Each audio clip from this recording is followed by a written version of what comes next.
শুরুতেই পানিহাটির দিকে নজর রাখতে হচ্ছে, ইলামবাজারের দিকে নজর রাখতে হচ্ছে, কারণ পানিহাটির পর এবার ইলামবাজারের এই ঘটনা।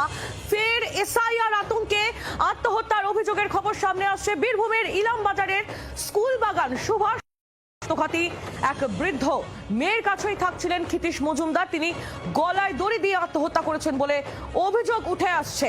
পানিহাটির এই ঘটনা আপনাদের মনে থাকবে, একজন তিনি এনআরসির আতঙ্কে তিনি আত্মহত্যা করেছিলেন বলে পরিবারের তরফ থেকে অভিযোগ উঠে এসেছিল, এবং যে ঘটনায় সরব হয়েছিলেন খোদ মুখ্যমন্ত্রী মমতা বন্দ্যোপাধ্যায়। সেই ঘটনার রেশ কাটতে না কাটতে এবার ইলামবাজারের এই ঘটনা। ঠিক কি অভিযোগ পরিবারের তরফ থেকে করা হচ্ছে, প্রসেনজিৎ মালাকার আমাদের প্রতিনিধি আরো বিস্তারিত আমাদের জানাবেন। প্রসেনজিৎ, ঠিক কি অভিযোগ করছে পরিবার, কেন আত্মহত্যা করলেন ওই বৃদ্ধ? দেখো, পরিবারের তরফ থেকে দাবি করা হচ্ছে যে তিনি আসলে পশ্চিম মেদিনীপুরের বাসিন্দা ছিলেন, পরে মেয়ের কাছে ইলামবাজারে থাকতেন।